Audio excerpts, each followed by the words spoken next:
नमस्कार दोस्तों, मैं हूं आपका अपना साथी दीपक पवार और इस मंच पर आपका स्वागत करता हूं हरियाणा के जिलों का परिचय सीरीज में, जो हम लोगों ने शुरू किया था सोनीपत से शुरू। सोनीपत के बाद मैं गया पानीपत, करनाल, कुरुक्षेत्र, अंबाला, पंचकुला, यमुनानगर, उसके बाद कैथल, जींद। इन जिलों का परिचय मैं आपके यहां पर पढ़ा चुका हूं और आज की क्लास में, आज की कहानी में मैं आप लोगों के लिए लेकर आया हूं फतेहाबाद जिले के बारे में संपूर्ण जानकारी। और सबसे पहली स्लाइड ये रही फतेहाबाद के बारे में। सबसे पहला क्वेश्चन हमारा यही बनता है, फतेहाबाद जिले की लोकेशन कहां पर, स्थिति कहां पर है। तो अगर मैं लोकेशन की बात करूं, फतेहाबाद हरियाणा के उत्तर पश्चिमी साइड में काउंट किया जाएगा, नॉर्थ वेस्ट में काउंट किया जाएगा। और अगर बात की जाए फतेहाबाद को हरियाणा का जिला कब बनाया गया, 15 जुलाई 1997। 15 जुलाई 1997 को फतेहाबाद को हरियाणा का जिला बनाया गया। अगर आगे बात की जाए इसका मुख्यालय, हेडक्वार्टर की, तो इसका मुख्यालय पड़ता है फतेहाबाद शहर में। हरियाणा के लगभग प्रत्येक जिले का मुख्यालय उस जिले के नाम के शहर में, तो फतेहाबाद जिले का मुख्यालय भी फतेहाबाद नाम के शहर में, फतेहाबाद शहर में। आगे इसका एरिया कितना है, 2538 किलोमीटर स्क्वायर, 2538 वर्ग किलोमीटर इसका क्षेत्रफल है। तो ये रही पहली स्लाइड आपके सामने। अगर स्थिति की बात की जाए, उत्तर पश्चिम, जिला बना 15 जुलाई 1997, मुख्यालय कहां पर है, फतेहाबाद शहर में, और क्षेत्रफल 2538 वर्ग किलोमीटर। आगे फतेहाबाद के बारे में बात की जाए तो फतेहाबाद में तहसील, उप तहसील, उपमंडल या ब्लॉक या खंड कितने हैं, कौन कौन से हैं,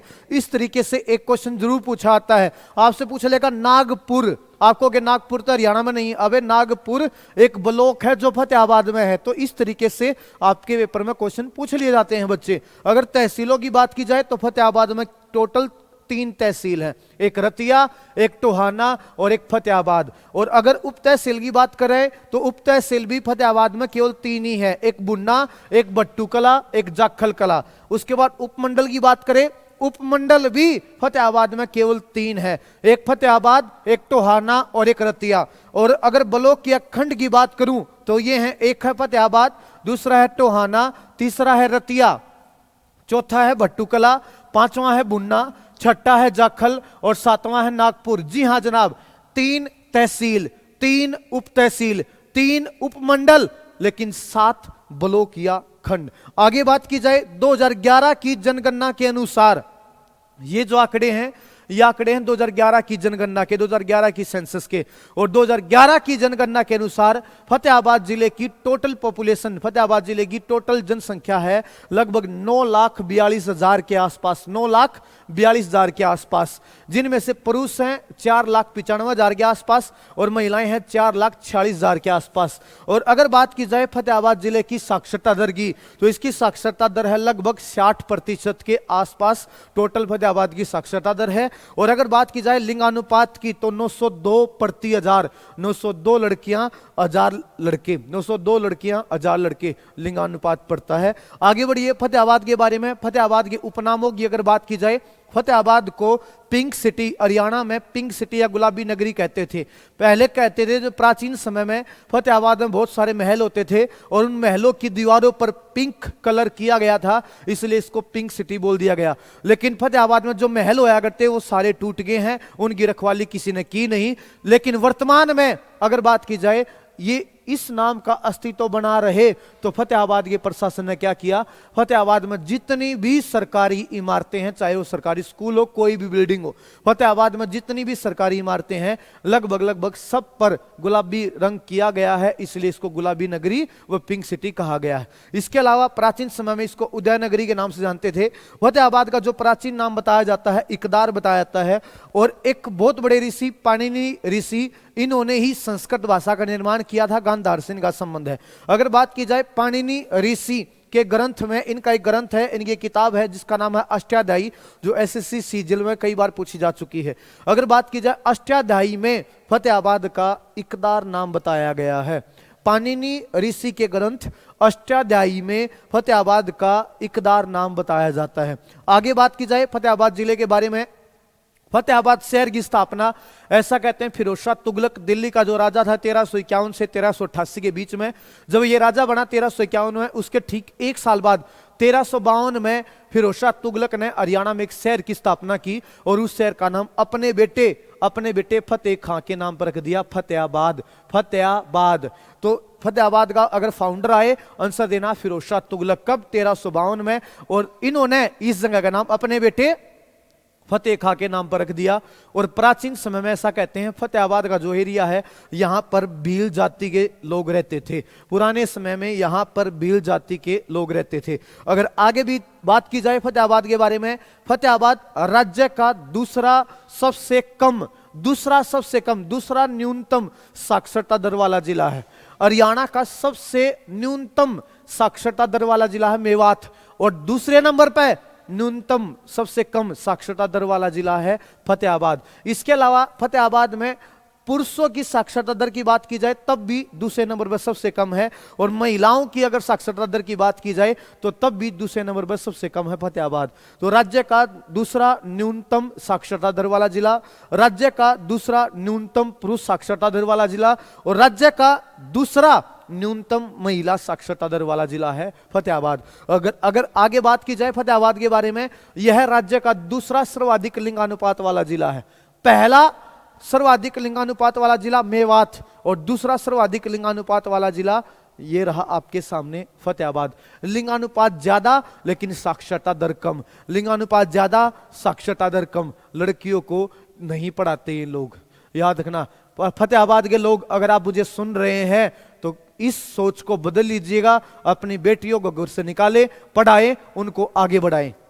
ऐसे नहीं कि 10वीं 12वीं करी और आपने किसी के पल्ले बांध दिया, वह बेचारी सारी जिंदगी गोबर गिरेगी, आगे लगा था वहां अपने बढ़िया राजी रही हो, वो आगे लगा गोबर गिरेगी। अरे अगली ने और ट्रैक है मेरे भाई, पढ़ाएं लिखाएं लड़कियों को। फतेहाबाद वाले मेरी आवाज सुन लीजिएगा जनाब। अगर मैं बात करूं फतेहाबाद राज्य का दूसरा कम महिला, देखो ये रहा फतेहाबाद राज्य का दूसरा सबसे कम महिला साक्षरता दर वाला जिला। आप अपनी बेटियों को पढ़ाते नहीं फतेहाबाद, आने वाले समय आप जैसे जो आप मेरे जैसे उम्र के बच्चे हैं, आप लोगों का है इस पॉइंट को बदलना है, आप लोगों ने फतेहाबाद से जिनका संबंध है। अगर आगे बात की जाए फतेहाबाद जिले में राज्य में सबसे कम पर्यटक आते हैं। फतेहाबाद में इतने ज्यादा पर्यटन स्थल नहीं है, तो हरियाणा में सबसे ज्यादा पर्यटकों के लिए प्रसिद्ध जिला है कुरुक्षेत्र, और हरियाणा में सबसे कम पर्यटकों के लिए प्रसिद्ध जिला है फतेहाबाद। अगर आगे बात की जाए फतेहाबाद के बारे में, 2019 में हरियाणा का पहला जीएसटी हेल्प डेस्क भी यहां स्थापित किया गया था। 2019 में हरियाणा का पहला है ये, हरियाणा का पहला जीएसटी हेल्प डेस्क भी फतेहाबाद में स्थापित किया गया था। फतेहाबाद हरियाणा का पहला पॉलीथीन मुक्त और आवारा पशु मुक्त जिला भी बताया जाता है। हालांकि मैं नहीं मानता ये चीज होगी पॉलीथीन मुक्त और ये आवारा पशु मुक्त, लेकिन अगर आपके पेपर में क्वेश्चन आता है तो आपने आंसर फतेहाबाद ही देकर आना है। अगर आगे बात कीजिए फतेहाबाद में, क्योंकि आवारा पशुओं की बात कीजिए, आप देख लीजिए जनाब, न जाने कितने एक्सीडेंट आज भी आवारा पशुओं के घूमने फिरने से, ये सड़कों पर घूमने फिरने से होती है। कभी किसी साइड से आ जाते, कभी किसी साइड से, कभी किसी साइड से, दुनिया भर के एक्सीडेंट होते हैं। सरकार ने इसके बारे में भी सोचना चाहिए। अगर आगे बात की जाए फतेहाबाद में हरियाणा की पहली कॉटन मिल भी स्थापित की गई थी। प्राचीन समय में फतेहाबाद के लोग और खासकर फतेहाबाद में मुस्लिम समुदाय के लोग चमड़े के कुप्पे, तराजू के पलड़े व कुएं से पानी खींचने वाला चड़स, वो एक बैरंग सा होता है भाई साहब जिस पर रस्सी को खींचा जाता है, पानी खींचने वाला चड़स, कुएं से पानी खींचने वाला चड़स भी फतेहाबाद में बनाया जाता था मुस्लिम कारीगरों के द्वारा। अगर आगे बात की जाए फतेहाबाद में तो बच्चे अगला नंबर आता है फतेहाबाद में एक फुटबॉल अकेडमी भी बनाई गई है। फतेहाबाद में एक फुटबॉल अकेडमी भी बनाई गई है। थोड़ा और इससे बढ़कर हरियाणा सरकार ने इस पर ज्ञान लेना होगा, हरियाणा सरकार ने इस पर काम करना होगा फतेहाबाद जिले में, वरना फतेहाबाद हरियाणा के पिछड़े हुए जिलों में से काउंट होने लगेगा। सरकार इस बारे में जरूर सोचे। अगर बात की जाए फतेहाबाद में एक फुटबॉल अकेडमी, इसके अलावा फतेहाबाद जिले के बोड़िया खेड़ा गांव में एक खेल स्टेडियम भी बनाया गया है। फतेहाबाद जिले के बोड़िया खेड़ा गांव में एक खेल स्टेडियम भी बनाया गया है। आगे बात की जाए फतेहाबाद जिले के बारे में तो यहां से प्रसिद्ध व्यक्ति कौन कौन रहे हैं? पंडित जसराज। मैंने Galaxy Axis coaching point YouTube channel और Haryana GK by Deepak sir YouTube channel, दोनों चैनलों पर पंडित जसराज के बारे में बहुत प्यारी जानकारी दे रखी है। ये वो बंदा जो हरियाणा का या भारत के सबसे बड़े शास्त्रीय संगीतकार, मैं इनको बोलूं तो कुछ गलत नहीं कह रहा, भारत के सबसे बड़े संगीतकार रहे, शास्त्रीय संगीतकार रहे हैं पंडित जसराज, और इनका संबंध फतेहाबाद से ही रहा है। इनका गांव का नाम है पीली मंदोरी गांव। पहले ये गांव हिसार में आता था, लेकिन अब ये गांव फतेहाबाद में आता है। इसके अलावा कवि मुंशीराम, पहलवान उदयचंद, प्रियंका बेनीवाल, हरियाणा की पहली महिला पायलट बोला जाता है इनको, और इनका संबंध भी फतेहाबाद से है। आगे बात की जाए फतेहाबाद में कौन कौन से सतल है, आप जो बचे हुए हैं थोड़े बहुत अवशेष देखने को मिलते हैं। फिरोज तुगलक की हवेली के अवशेष थोड़े बहुत देखने को मिलते हैं। हुमायूं की मस्जिद है, कुनाल का टीला है, बनावली, कुनाल बनावली ये हड़प्पा सभ्यता के शहर हैं जो फतेहाबाद में पाए गए हैं।